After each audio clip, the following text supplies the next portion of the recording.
queridos hermanos y amigos. Soy el pastor Joel Díaz de la Paz, pastoreo el Ministerio Arca de Gracia, y les estoy haciendo una invitación a cada uno de los oyentes y los que ven este programa, que nos sigan de martes a viernes a las 9 de la noche. Tenemos un servicio de oración y de estudios bíblicos durante toda la semana, y el sábado a las 3 de la tarde tenemos nuestro mensaje especial de la semana, porque guardamos el sábado y nos reunimos cada sábado a las 2:30 allá en nuestra iglesia, una vez que se reinicien los servicios.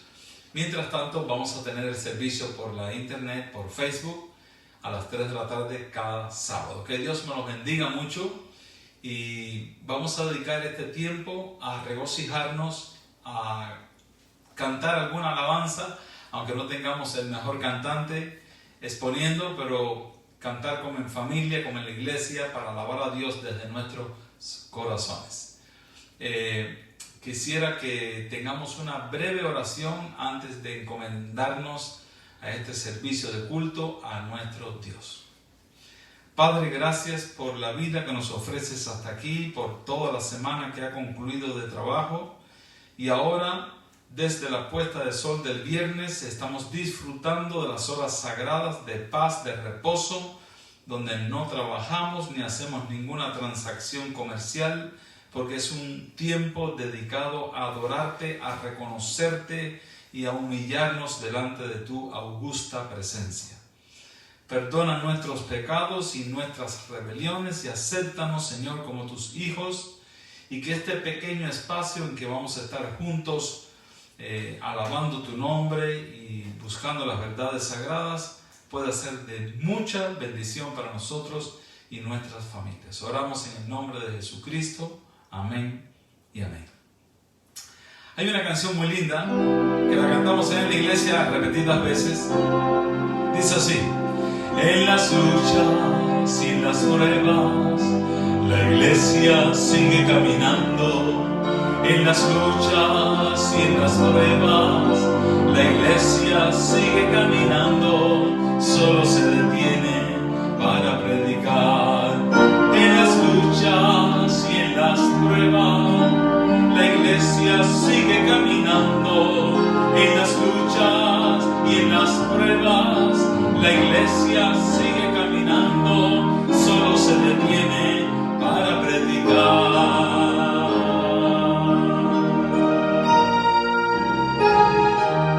Esta mañana he recibido de algunos de mis amigos, de algunos de mis contactos, un mensaje denunciando a ciertas élites secretas que, aprovechándose de esta pandemia, han querido cerrar las iglesias o reducir el número de personas que van a una iglesia.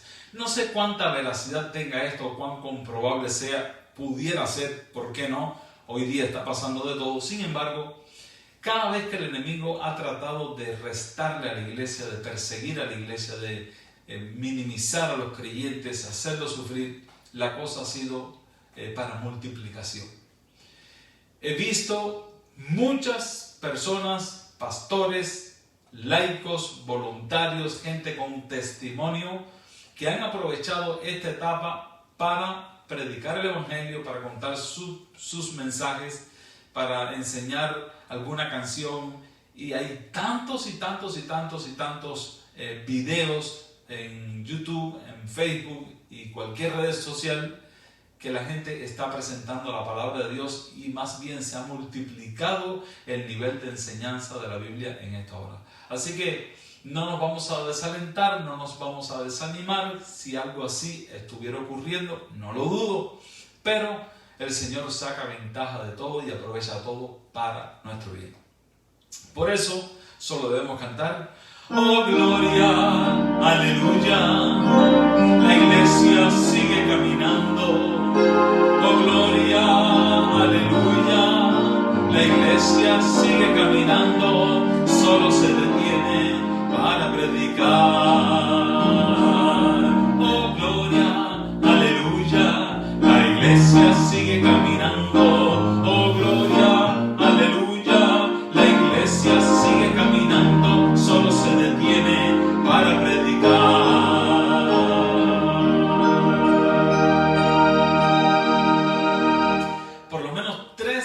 familias, por lo menos 3 familias, pudiera que haya alguna que otra más, pero por lo menos 3 familias por parte mía solamente están esperando a que se abra la adoración, la iglesia, para ellos asistir con nosotros. Así que los que llevamos tiempo en la iglesia vamos a ver pronto caras nuevas que se van a presentar producto del trabajo misionero, de la obra del Espíritu Santo y del trabajo de evangelismo que hacemos personalmente. Yo creo que si cada miembro de la iglesia cristiana en el mundo se propone regresar a las bancas con una familia, con un vecino, con un familiar que se había resistido al evangelio, vamos a tener tremendas sorpresas cuando volvamos a reunirnos con libertad. Dios está al control y nadie le arrebata su poder, su majestad y su dirección divina sobre todas las cosas. Así que no vamos a estar tristes ni preocupados, más bien vamos a ver qué debemos estar haciendo. No sé si recuerdan aquella parábola del Señor que se fue lejos y dejó a sus siervos algunos talentos, y algunos trabajaron intensamente para que cuando regresara su Señor tener una mejor ganancia para él, producto de su esfuerzo y de la multiplicación de los talentos.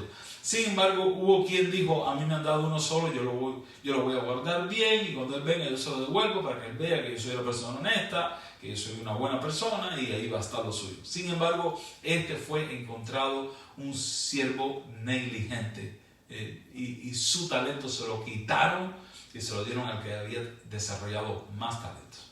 De la misma forma, esto es un momento muy importante para que cada quien diga qué tenía dentro, qué llevaba en su corazón. Hay personas que han deseado, a veces han estado tristes porque a ellos no les dan partes en la iglesia, no los dejan subir al púlpito a presentar un mensaje o a predicar, porque bueno, la iglesia generalmente tiene sus líderes, tiene sus oradores que garantizan la buena presentación, tiene sus cantantes, pero hay personas que están sentadas en la banca que quisieran cantar, hay personas que están sentadas en la banca que quisieran predicar. Y a veces es un poco problemático esto de usar personas nuevas que no están experimentados, y los pastores nos vemos en un lío con esto cuando hay nuevos que quisieran participar. Y lo hacemos, pero siempre también corriendo nuestros riesgos. Ahora, en este momento que están las iglesias cerradas, los púlpitos vacíos, cada persona que deseó cantar, que cante. Cada persona que deseó predicar, que predique, si es que lo movía el Espíritu de Dios. Hay quien quiere subir a predicar solo porque le gusta lucir allá arriba y tomar la palabra. Eso es falso. Debemos querer predicar cuando tenemos un mensaje que dar. En la Biblia hay algún caso de un mensajero que quiso correr y dar el mensaje, pero no tenía ningún mensaje que dar. A veces la gente quiere predicar en la iglesia, pero no tiene nada que decir. A veces la gente quiere cantar, pero no tiene buena voz para cantar, como yo, que no soy buen cantante. Y así sucesivamente. El asunto es dónde lo podemos hacer, dónde sí vamos a ser muy aceptados.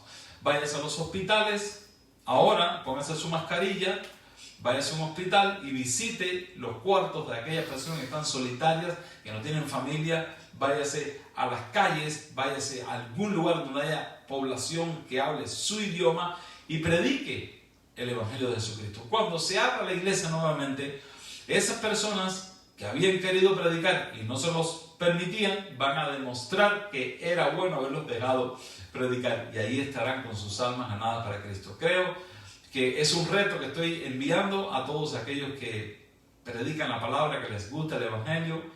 Hora de predicar, hora de cantar, hora de servir al Señor y unirnos a tantos predicadores que por las redes sociales están sembrando la semilla, y seguramente va a germinar a 100 por 1. Hay una canción muy linda que aprendí cuando niño, dice así: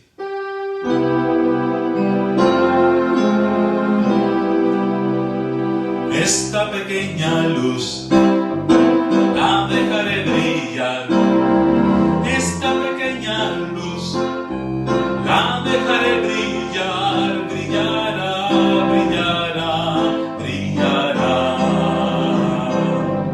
Esta pequeña luz la dejaré brillar, esta pequeña luz la dejaré brillar, esta pequeña luz la dejaré brillar, brillar.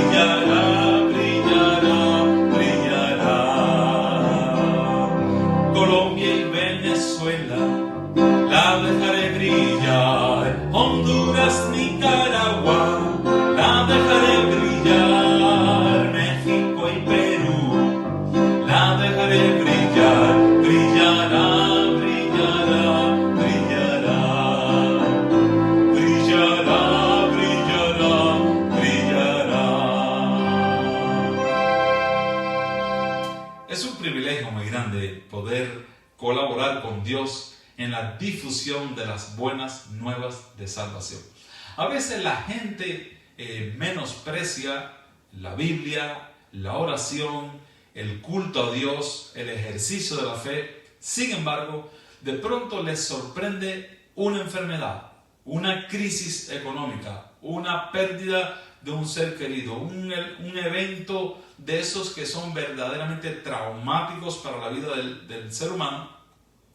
Entonces ahí, y solamente ahí, reconocen la gran necesidad de haber tenido una conexión con Dios. Yo siempre reconozco que en los momentos que uno va descendiendo una escalera, tiene que tener un asidero, algo de que sujetarse en caso de un resbalón o de una pérdida del equilibrio, un sostén, y no hay mejor sostén que Cristo y su santa palabra.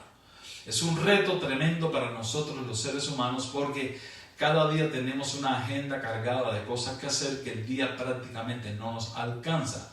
Tengo una buena noticia. La oración nunca es una pérdida de tiempo.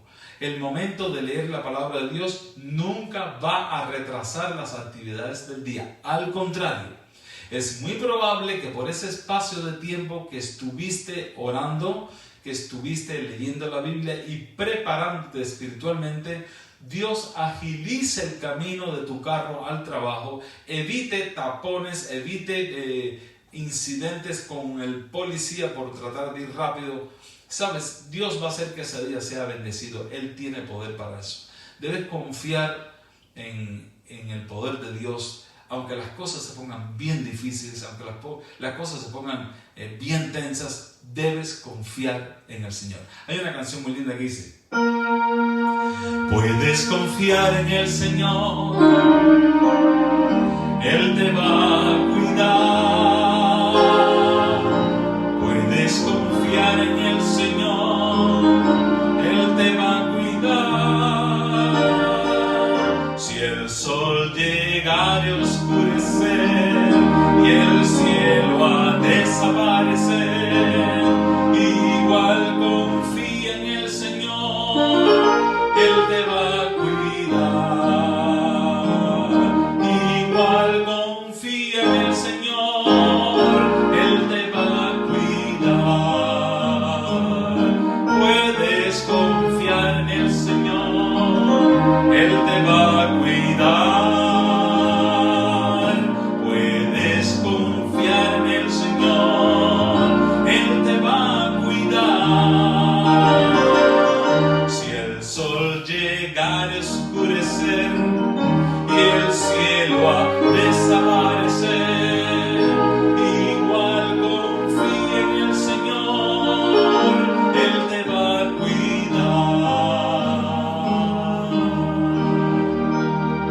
Puedes descansar,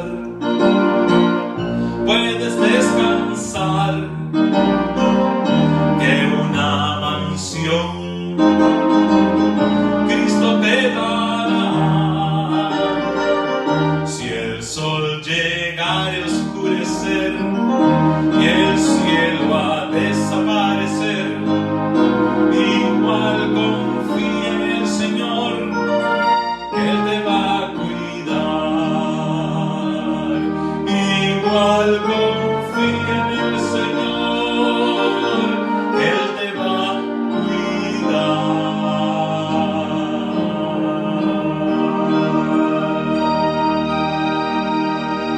Cristo dijo: la paz os dejo, mi paz os doy. No como el mundo la da, yo os la doy. Qué hermosa promesa.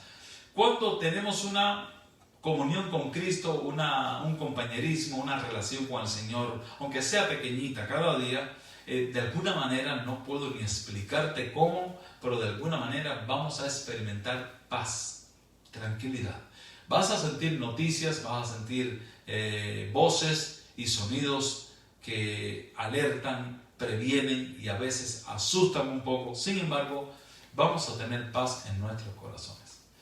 De todas maneras, el sol sigue su curso por en medio del cielo, como dice algún texto bíblico, el sol sigue su curso, la vida continúa, la gente va y viene, pero nosotros estamos esperando la manifestación gloriosa de nuestro gran Dios y Salvador Jesucristo.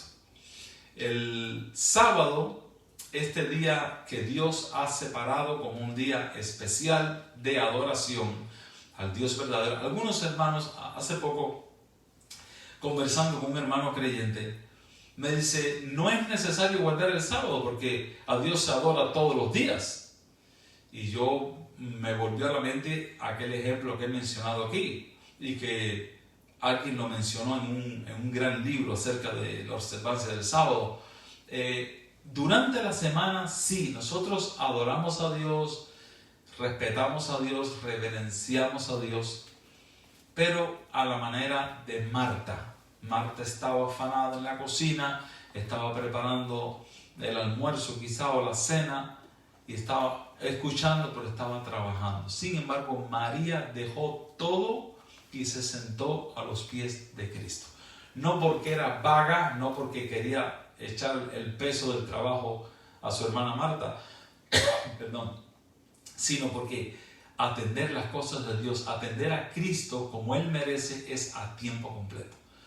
Y el Señor, en su inmensa sabiduría, ha destinado el sábado para adorar al Dios verdadero. Así que el sábado vamos a estar completamente como María a los pies de Cristo, escuchando cada palabra, inspirándonos en cada canción, visitando el espacio abierto donde está la naturaleza. Hay una recomendación que nosotros debemos llevar a nuestros niños pequeños los sábados a lugares campestres donde hay pajaritos, donde hay lagos, donde hay peces, para que ellos puedan constatar la obra maravillosa de la creación de Dios en el libro más completo que es la naturaleza. Entonces, vamos a cantar esta canción que dice así.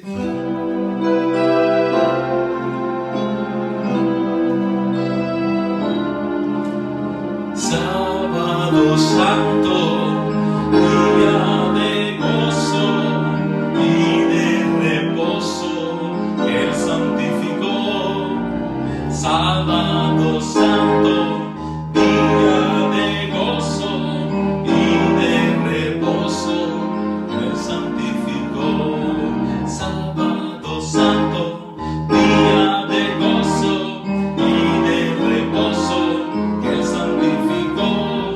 Sábado Santo, día de gozo y de reposo, Él santificó.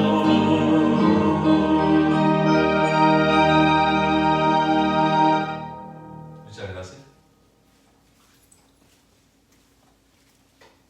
Vamos a dedicar un momento a la oración para estudiar el texto bíblico de hoy. El sábado pasado hicimos una introducción y caminamos por toda la primera parte del capítulo 3 de San Juan. Yo diría, y algunos también lo piensan, que es el capítulo más grande, más completo de la Biblia, donde las frases más consistentes, más voluminosas, más explícitas sobre el amor de Dios y el sacrificio de Cristo están precisamente en el capítulo 3 de San Juan. Lo interesante es que estas declaraciones de Cristo, estas palabras tan poderosas, fueron dadas a una sola persona. No había una multitud escuchando, no habían rabinos, no estaban los discípulos.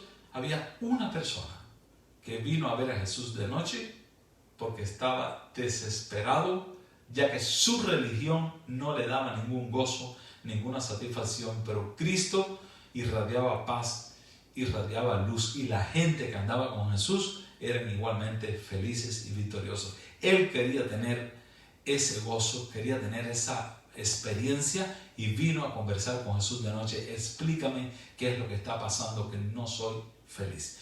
Y ahí vemos el maravilloso diálogo de Cristo y Nicodemo, un príncipe o un principal entre los judíos, un rabino, un fariseo, un hombre importante, pero que estaba vacío por dentro. Todo lo que vamos a leer hoy, las porciones bíblicas que vamos a disfrutar hoy, este sábado, de este San Juan capítulo 3, forman parte del diálogo de Cristo con Nicodemo. Así que vamos a tomarlo bien personal, como si fuera un diálogo de Cristo contigo y conmigo, y vamos a respirar una nueva atmósfera del amor de Dios y de la grandeza de su sacrificio en la cruz. Vamos a orar. Bendito Padre que estás en los cielos, vamos a abrir tu palabra y presentar un mensaje que pudiera ser de ayuda y de fortaleza para nuestras vidas espirituales, ya que enfrentamos constantemente la tentación, las dudas, el desánimo, y buscamos en la Biblia la fuente de fortaleza y de poder del Espíritu Santo para vencer las huestes malignas y vivir vidas victoriosas. Estamos pisando los talones de la segunda venida de Cristo, estamos casi viendo el cielo abrirse y las fuerzas malignas están conflagradas contra la iglesia y contra tus siervos. Por favor, levanta tu bandera sobre nosotros y muéstranos tu poder y tu gloria. Oramos, Señor, por los enfermos que regularmente presentamos delante de ti, especialmente por Dianita Pérez. Estamos orando para que tú defiendas su causa y restaures su vida y podamos ver tu gloria y tu misericordia en esta petición de oración. Estamos orando por Eric y estamos orando por nuestra hermana Dunia, porque tú eres un Dios de compasión. No hay ningún mérito en nosotros, solamente que con respeto y humildad oramos por tu misericordia. Pedimos la bendición para el texto sagrado, que sea bien entendido y bien explicado, porque el Espíritu Santo esté aquí con nosotros. Perdona todos nuestros pecados, Señor. Límpianos con tu sangre y redímenos con tu misericordia y tu gracia. Oramos por este momento en el nombre de Jesucristo. Amén y amén. Vamos a buscar San Juan capítulo 3, versículo 14. San Juan 3, 14. Aquí va a iniciar nuestra porción bíblica. Vamos a hacer todo lo posible por concentrarnos y entender la secuencia de estos textos, que no están uno debajo del otro al azar, sino puestos ordenadamente, ya que forma parte de un diálogo, de una disertación de la boca de Cristo. Debe ser muy importante para nosotros. San Juan 3:14 dice, y como Moisés, se está hablando Cristo con Nicodemo, dice, y como Moisés levantó la serpiente en el desierto, así es necesario que el Hijo del Hombre sea levantado, para que todo aquel que en él cree no se pierda, mas tenga vida eterna. Aquí tenemos un encabezamiento de lo que será el famoso San Juan 3:16, 3:17 y así sucesivamente los versículos que vienen, que todos son contundentes. ¿A qué se está refiriendo Cristo? Hay un evento muy interesante que sucedió en la peregrinación en el desierto. Los hijos de Israel se desviaron, se dislocaron y comenzaron a practicar costumbres paganas, corrupciones, participar en pecados de idolatría de las naciones por donde ellos iban caminando. El propósito de esta peregrinación era que por donde quiera que ellos caminaran, con aquel extraordinario espectáculo y testimonio, y me refiero a aquella enorme nube que por el día era una nube negra que le producía sombra, y por la noche esta misma nube se incendiaba como un gran fuego, alejaba los animales feroces del camino desértico, alejaba las serpientes, los escorpiones, alejaba cualquier tipo de posible agresión. ¿Quién se acerca a un grupo de personas que son más de 2 millones que van avanzando por el desierto? ¿Quién se acerca a atacar a esa gente cuando encima tienen una gran antorcha encendida iluminándoles el campamento?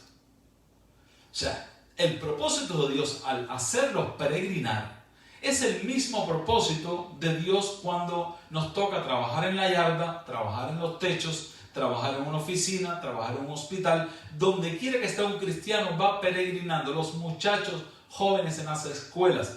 ¿Acaso no hay muchos jóvenes en las escuelas que se drogan, que se suicidan, que son violentos, que tienen tremendos problemas de conducta?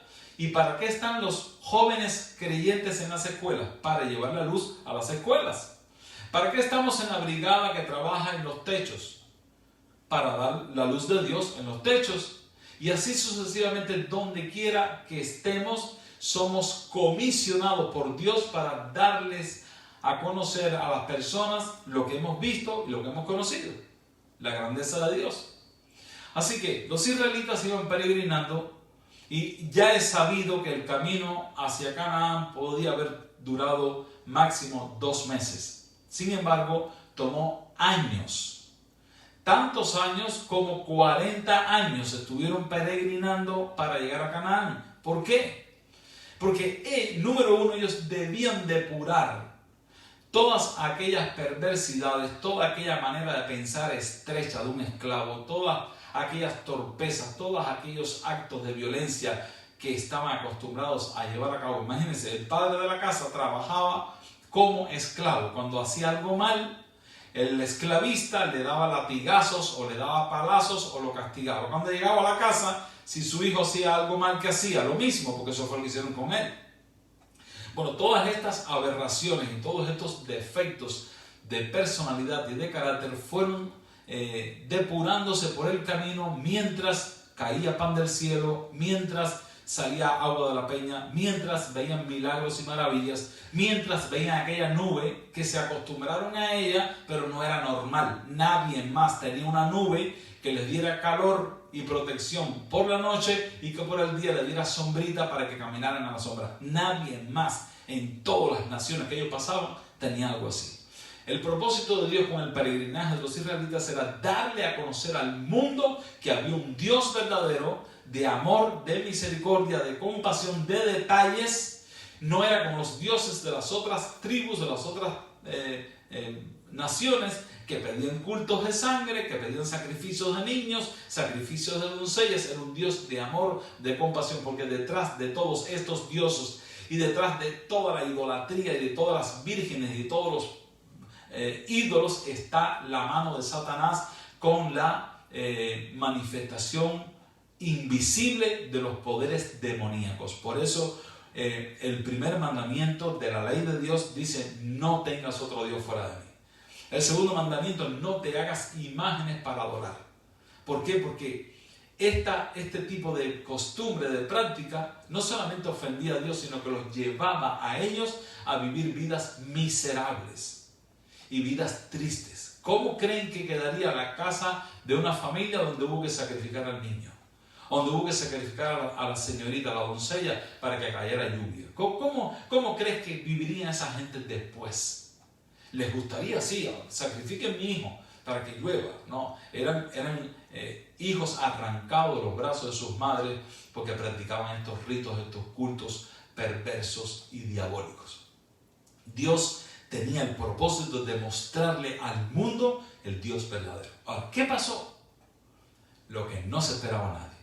Los israelitas, portadores de esta luz, de este mensaje, de esta grandeza, comenzaron a coquetear con los cultos paganos, donde habían sacrificios, donde habían bailes eróticos, había sensualidad y había libertinaje. Y de tal manera llegaron a participar que la mayoría de los israelitas, de alguna manera, alguna familia tenía en sus tiendas una de esas muchachas paganas que habían traído y habían robado de esos bailes, de esas costumbres idolátricas.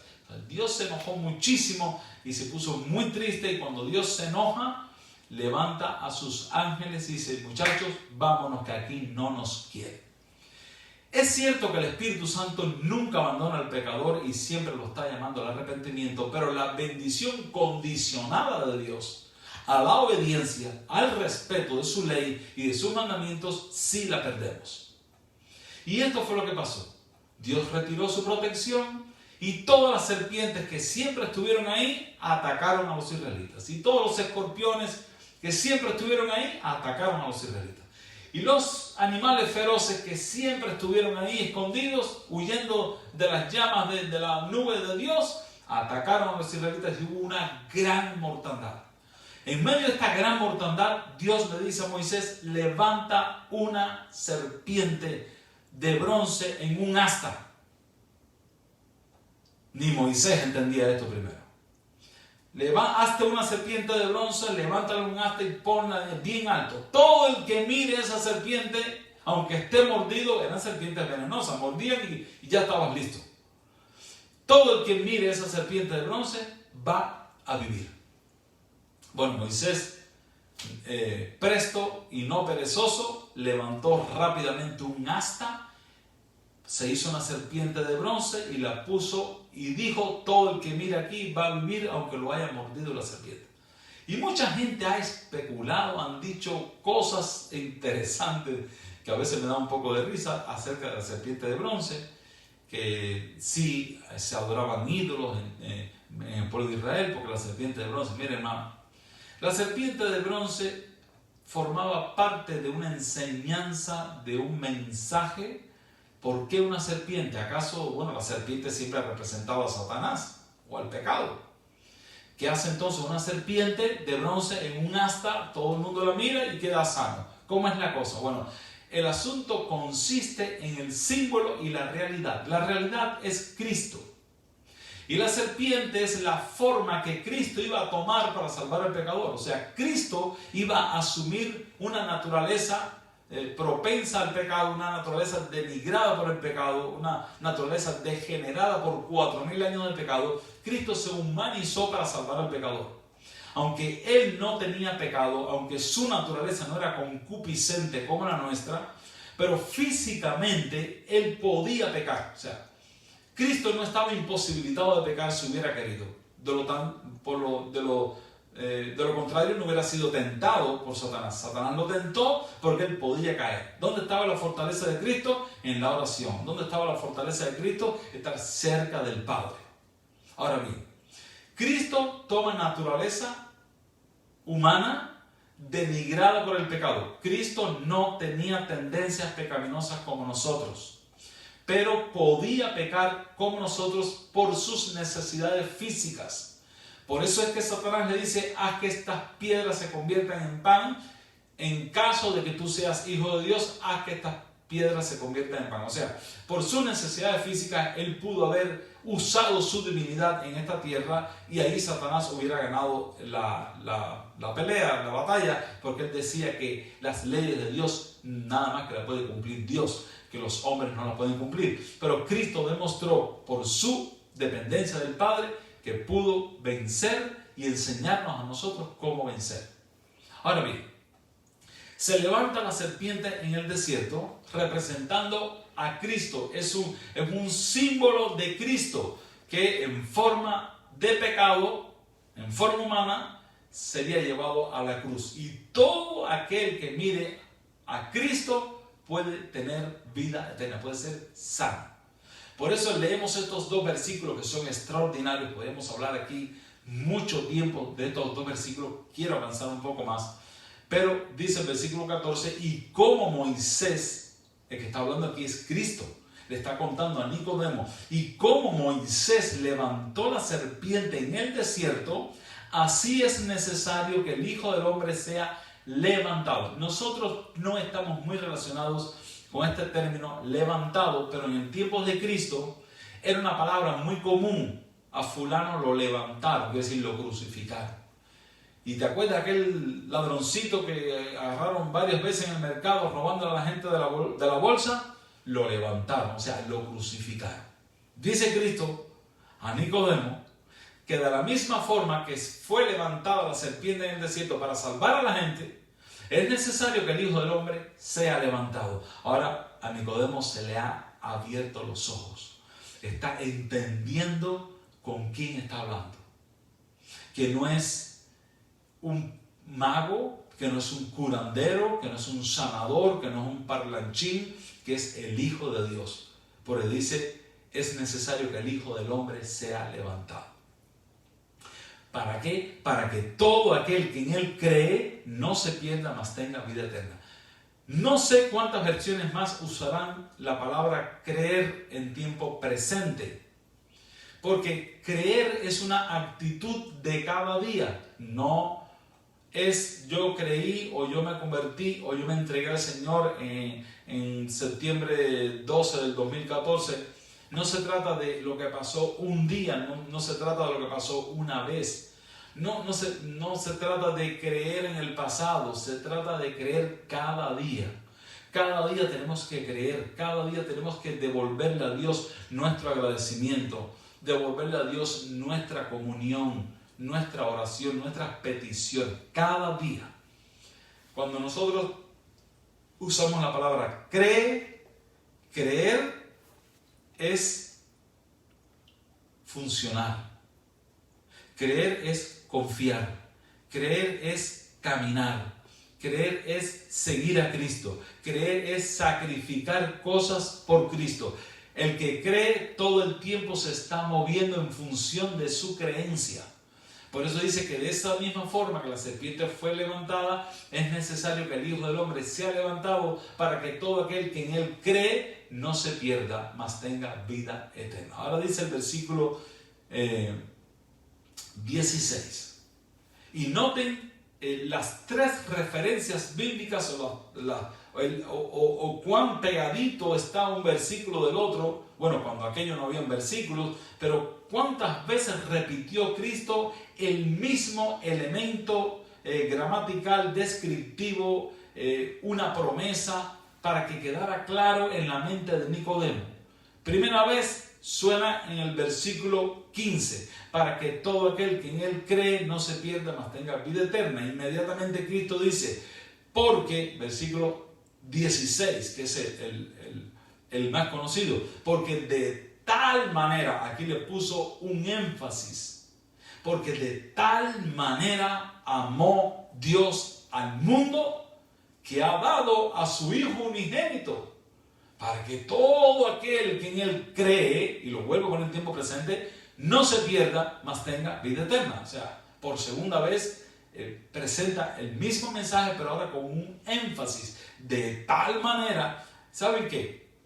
Leí hace tiempo en un libro de ilustraciones bíblicas que alguien dijo que este es el versículo más grande de la Biblia, porque de tal manera es la medida más grande. Amó es el sentimiento más grande.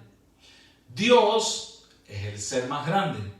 Al mundo, el grupo más grande, que ha dado a su Hijo unigénito, o sea, el regalo más grande, el sacrificio más grande, dar a un hijo en sacrificio, para que todo aquel, la inclusión más grande, nos incluya a todos, que en Él cree, la esperanza más grande, la motivación más grande, cree, no se pierda, la desgracia más grande, mas tenga vida eterna, la bendición, la recompensa más grande.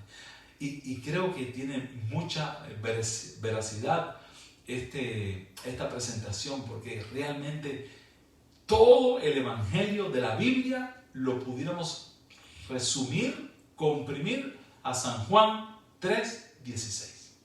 Ahora, el hombre que está dialogando con Cristo en este momento es un maestro, es un líder religioso, es un fariseo, es un hombre que le preocupan las cosas de Dios, está en una incertidumbre, está en un conflicto de la letra contra el espíritu, y Cristo le está explicando lo que es nacido de la carne y lo que es nacido del espíritu, y le hace una exégesis muy linda antes de llegar a estos versículos que estamos leyendo ahora, en los primeros versículos del capítulo.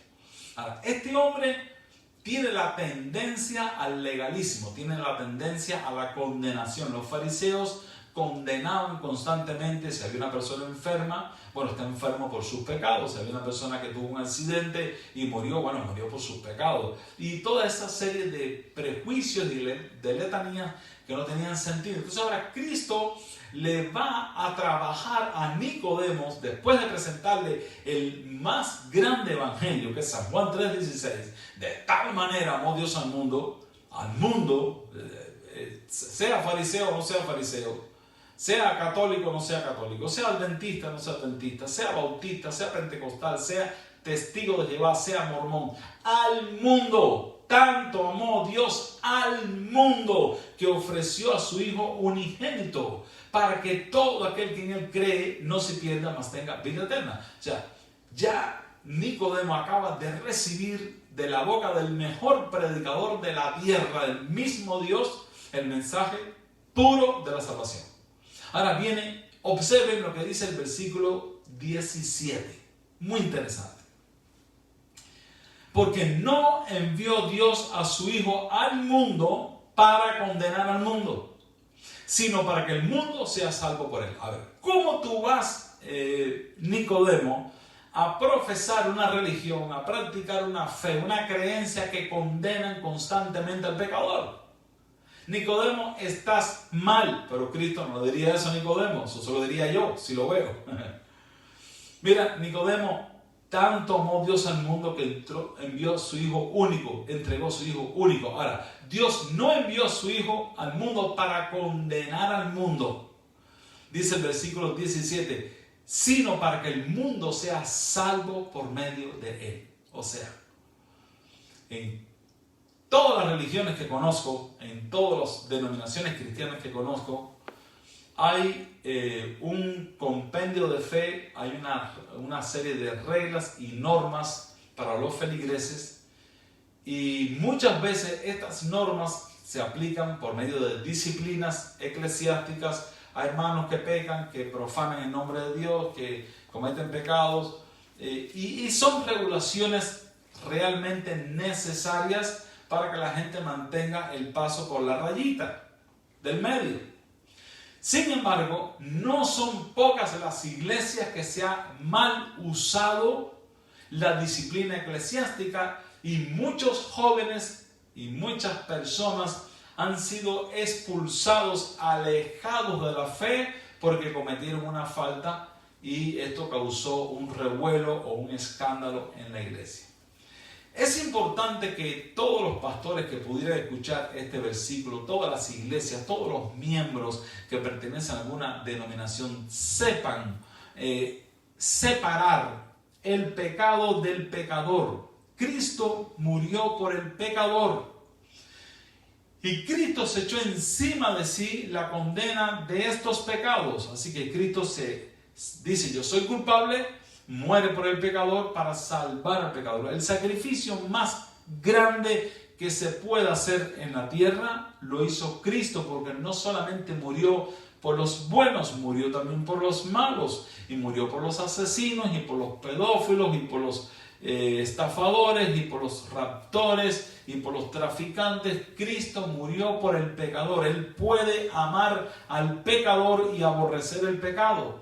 A veces la iglesia ve al pecador cargando los pecados y no separa una cosa de la otra, y aborrece al pecador y lo saca de la iglesia y le forma un escándalo. Esa persona, por vergüenza, nunca más regresa. Cristo le está recordando a Nicodemo, que es fariseo, y le está recordando a los pastores de cada iglesia del mundo que Dios no envió a su Hijo al mundo para condenar al mundo, sino para que el mundo sea salvo por él. Yo digo que desfraternizar, borrar a una persona de los libros de la iglesia porque está en pecado, es un facilismo.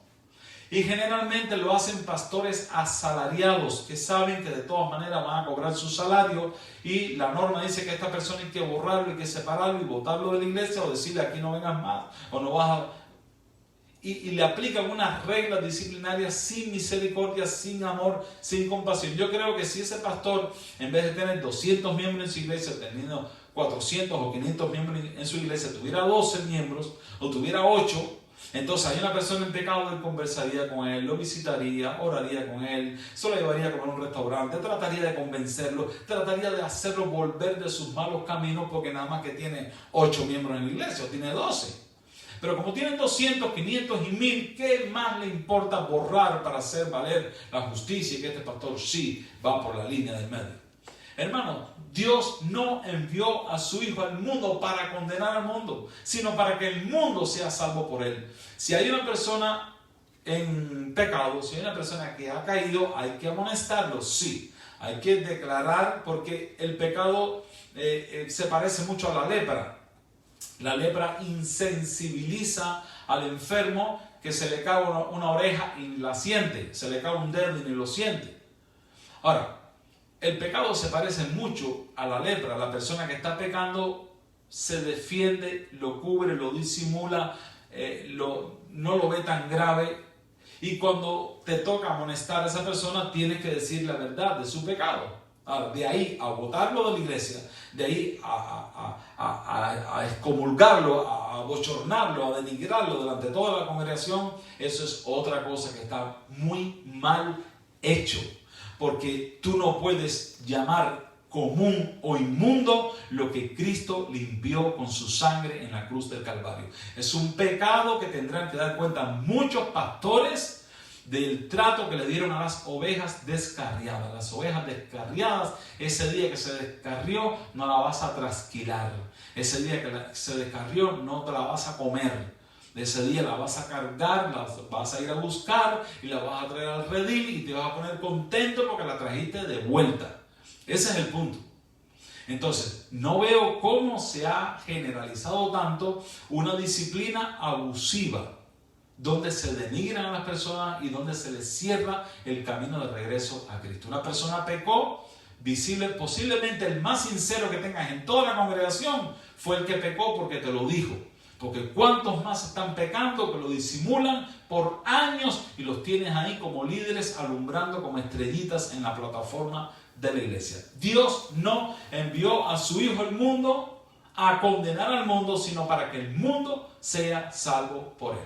Ahora, en el siguiente versículo, Cristo pasa a explicarle a Nicodemo la esencia de qué es la salvación y qué es la condenación, para que Nicodemo deje de ser un fariseo, deje de ser un hipócrita, deje de ser un simple religioso por fuera y se convierta en un verdadero sembrador de la esencia del Evangelio. Y yo creo que en estos versículos que estoy leyendo está el secreto de los buenos predicadores, de los buenos pastores, de los buenos ministros, de los buenos arreadores de ovejas, los que van a buscarlas donde quiera que estén. Ahora, dice este versículo 18, el que en él cree, miren qué sencillo es el Evangelio, el que en él cree no es condenado. O sea, si una persona cree, no es condenado. Pero no es creer de palabras, es creer de ponerse en movimiento. Bueno, que esté lloviendo mucho y que digan el mar está creciendo, aquí vivimos muy cerca del agua, muy cerca del mar, y que venga un vecino y decir el mar está creciendo, tienen que recoger las cosas e irse, yo creo que todo el mundo lo va a querer porque está lloviendo mucho. Pero es un día soleado como hoy. Viene el vecino, me toca la puerta y dice, mira, recojan todo que el mar está creciendo. Yo voy a querer ir hasta allá, hasta la orilla del mar, para ver si es cierto. Porque el que cree se pone en movimiento, el que cree confía, el que cree ora, el que cree lee la Biblia, el que cree ayuna, el que cree ora por lo mismo 1000 veces hasta que obtenga la respuesta, porque creyó, está seguro. Ahora, dice el texto, el que en él cree no es condenado, pero el que no cree ya ha sido condenado, o sea, automáticamente está bajo condenación, porque no ha creído en el nombre del unigénito Hijo de Dios. A ver, espérate. En San Juan 3:16 habla de el gran sacrificio de Dios de ofrecer a su Hijo único, para que todo aquel que en él crea en ese sacrificio no se pierda y tenga vida eterna. Un gran sacrificio. Y no solamente su Hijo, estamos hablando literalmente del sacrificio de Dios. Dios, el creador del universo, es ese Cristo, ese Jesús caminando por las calles de Galilea, por Nazaret, corriendo por los pasillos de Nazaret cuando era niño. Ese es el creador del universo, el creador en persona. Vino a salvar a su creación, a los que crean en él. ¿Tú crees que rechazar ese sacrificio es un chiste o es una opción, fresa o chocolate? No, hermano. Dice el versículo 18, un versículo muy importante. El que en él cree no es condenado, pero el que no cree ya ha sido condenado porque no ha creído en el nombre del unigénito Hijo de Dios. ¿Qué clase de locura decimos en Cuba? ¿Qué locura no creer en Cristo? ¿Qué locura pasar por alto el momento en que la palabra de Dios, la invitación está llegando a tu casa, a tu vida, a tus orejas? ¡Qué locura! El que no cree ya ha sido, automáticamente está condenado, porque ¿qué más puede hacer Dios? A ver, ¿qué más? Si tú rechazas a Cristo y rechazas su palabra y rechazas sus 10 mandamientos y tú dices que no es así, que es asado, o sea, ¿qué más puede hacer Dios por ti? Dice el versículo 19, estamos hablando ahora la esencia del evangelio, esto es universidad para Nicodemo. Él nunca en su vida, en todas las escuelas de rabino que tuvo, en toda la sinagoga que asistió, jamás había escuchado un mensaje comprimido, directo, exacto, explícito, claro y sencillo como este. Le está enseñando el mejor maestro del universo, el mismo creador. Y le dice el versículo 19, y esta es la condenación. ¿En qué consiste la condenación? Que la luz vino al mundo y los hombres amaron más las tinieblas que la luz. Claro, en una naturaleza pecaminosa como la nuestra, las tinieblas no son más cómodas. Los jóvenes quieren sacar a la novia a pasear de día o de noche.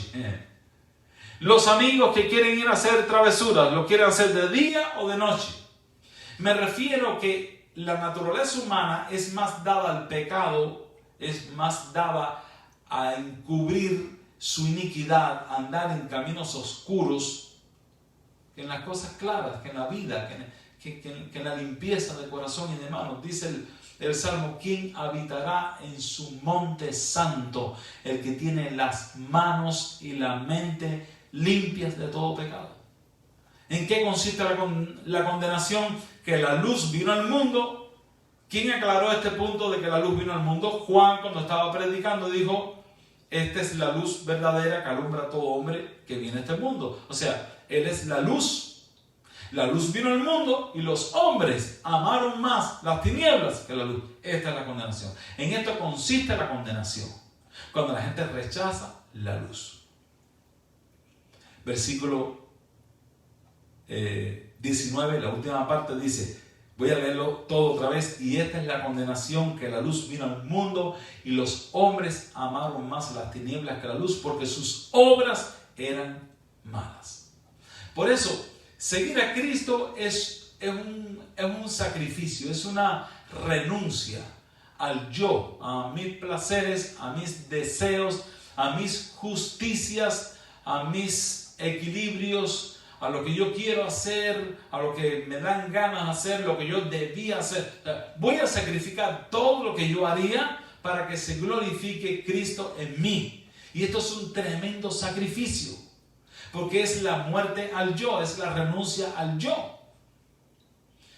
Y como no puedes renunciar al yo, no quieres rechazar tus tendencias o mis tendencias pecaminosas, entonces mis obras permanecen malas. ¿En qué consiste la condenación? Que la luz vino al mundo y los hombres amaron más las tinieblas que la luz, porque sus obras eran malas. Porque todo aquel que hace lo malo, dice Cristo, aborrece la luz. Tú le estás hablando a una persona del Evangelio de Jesucristo y te rechaza porque aborrece la luz, porque es una persona que sus obras son malas. Estás hablando con un creyente y estás presentándole una nueva luz para él, vieja para ti pero nueva para él, una nueva verdad, una nueva doctrina que tú consideras que es fundamental, que debe escucharla, que debe ponerla en práctica. Pero esta persona va a aborrecer, aunque es creyente, va a una iglesia, tiene un pastor, pero va a aborrecer la palabra de Dios. ¿Por qué? Porque sus obras son malas, son personas rebeldes. La Biblia... Y yo siempre digo esto a todas las personas que conozco de otros credos, de otras denominaciones y tienen contacto conmigo. Mira, hermano, la Biblia es una fuente inagotable, ¿sí o no? Todo el mundo dice sí. Ok.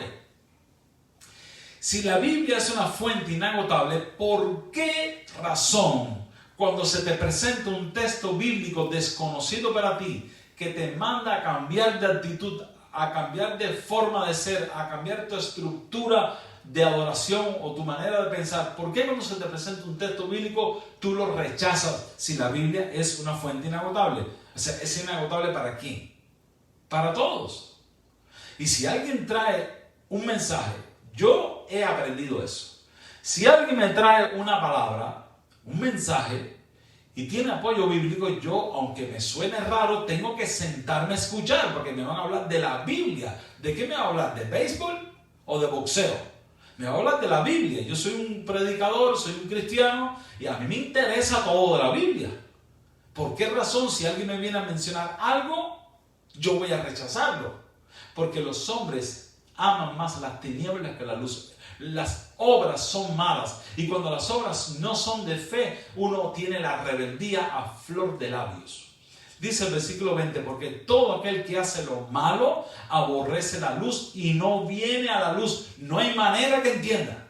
No viene a la luz para que sus obras no sean reprendidas. Ah, claro. No quiere que sus obras sean reprendidas. Él toda la vida lo ha hecho color azul, y para él el azul es lo mejor que se puede hacer, porque el azul es lo más bello que hay. Pero de pronto vienes con un texto bíblico que no es azul, que es color café, y el café es un color feísimo, nada más que se ve bien en el café. Pero no lo va a aceptar porque vas a reprender sus obras, y me estoy refiriendo enfáticamente al punto crítico. El punto difícil para todo creyente es la observancia de los 10 mandamientos de Dios. Son 10, no son 9, son 10. Y por esa norma, por esos 10 mandamientos, se va a juzgar toda la humanidad en el juicio de las naciones. No sé si has visto por ahí, alguien dibujó esta idea, y está Cristo sentado en un trono, y detrás de él, como si fuera un respaldo enorme, que se pierde de vista, la ley de los 10 mandamientos. Esa es la norma de justicia. Fue lo que Dios escribió con su dedo en tablas de piedra y se los dio a Moisés para que fuera la constitución de la nación más bendecida de la tierra.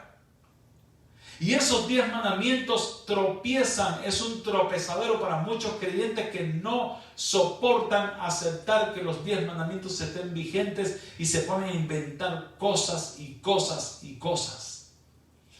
Pero si nosotros amamos la luz, aunque la palabra de Dios reprenda nuestras vidas, corrija nuestra fe, corrija nuestra religión, corrija nuestras maneras de pensar de años, tenemos que aceptarlo.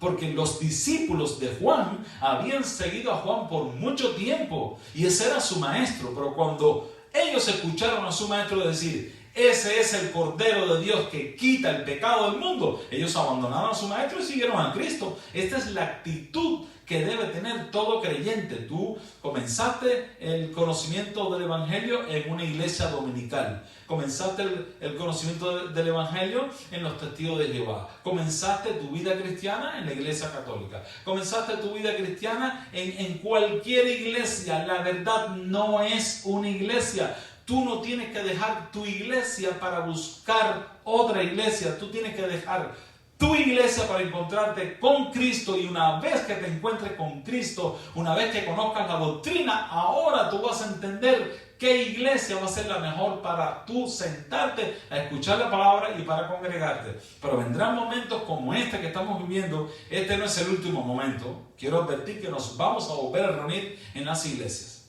Pero va a venir un momento donde nunca más tendremos esperanza de reunirnos en una iglesia. Y cada quien será salvo por su fe y por su conexión con el Señor. Y ante el juicio de las naciones, cuando nos paremos en el Tribunal Supremo, cada quien se va a parar solito. Mira, si tienes 20 años, te vas a parar solito. Y si tienes 15, si eres un jovencito de 15 o una chica de 15, preciosa y hermosa con el pelo por la cintura, te vas a parar solita delante de Cristo. Y cada persona va a tenerse que parar solito delante del Tribunal de las Naciones. Y el Señor dictará sentencia, y será una sentencia justa. Porque el tiempo de buscar al Señor, el tiempo de creer en la luz, el tiempo de hacer la voluntad de Dios es este. No es otro, ni está por venir, ni lo puedo dejar para la semana que viene, porque no sé si voy a estar vivo la semana que viene. Hay que entender que lo único que tenemos del tiempo, lo único que tenemos de la eternidad es este minuto en que estoy hablando, estos segundos, porque no sé dentro de 30 segundos qué va a pasar con mi vida, no sé. Así que el día de aceptar la palabra de Dios es hoy. Si alguien te muestra una nueva luz, un nuevo mensaje, siéntate. No dice el texto bíblico, párense y pregunten dónde están las sendas antiguas. Pregunten en los caminos dónde están las sendas antiguas y anden por ellas. ¿Por qué? Porque todas las religiones, todas las iglesias en su mayoría han diluido el evangelio con un evangelio basado en prosperidad, en fantasías, en declaraciones, en disparates y en herejías, que la piedad primitiva, el texto sagrado está en la Biblia te está esperando. El Espíritu Santo te está guiando el estudio de la Biblia para que tengas una fe sólida, una fe verdadera, una fe auténtica, llena de gozo, de buenos frutos y de bendición. La luz vino al mundo, pero los hombres amaron más las tinieblas que la luz, porque sus obras eran malas. Dice el último versículo que voy a leer. Versículo 21. Mas el que practica la verdad, miren qué belleza para terminar este diálogo de Cristo. Mas el que practica la verdad viene a la luz. Busca el texto bíblico. Quiere que le expliquen. Quiere que le busquen una comprobación bíblica en el Antiguo Testamento, en el Nuevo Testamento, en el libro de los Salmos, en el libro de Apocalipsis. Quiere que le prueben la verdad. ¿Me estás diciendo eso? ¿Dónde está la prueba bíblica? Dice, el que practica la verdad viene a la luz, para que sea manifiesto que sus obras son hechas en Dios.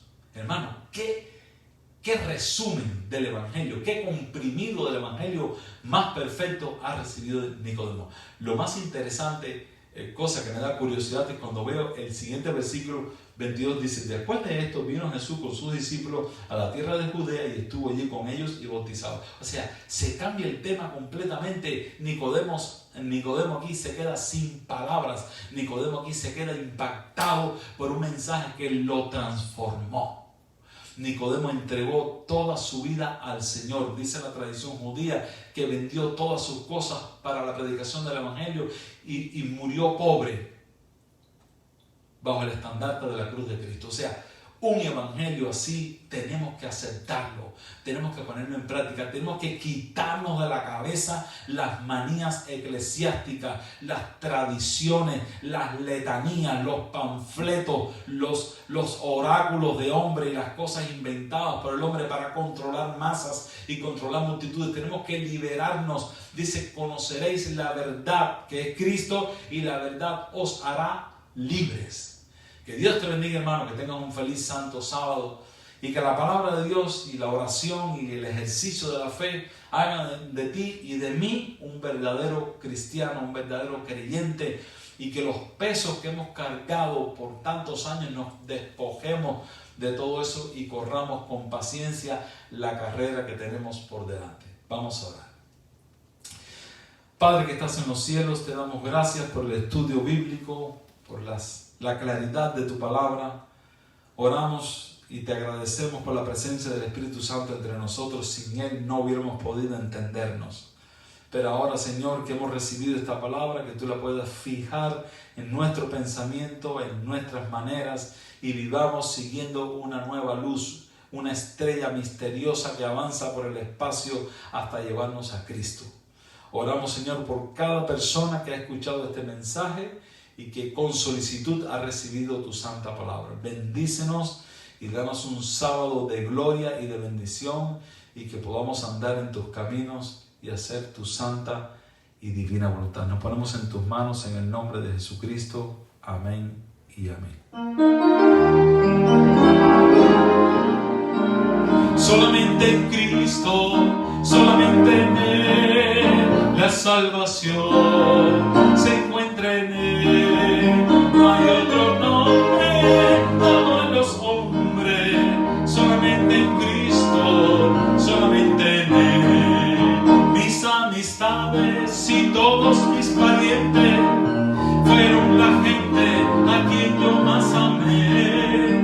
Me aborrecieron por causa de su nombre, cuando supieron que a Cristo me entregué.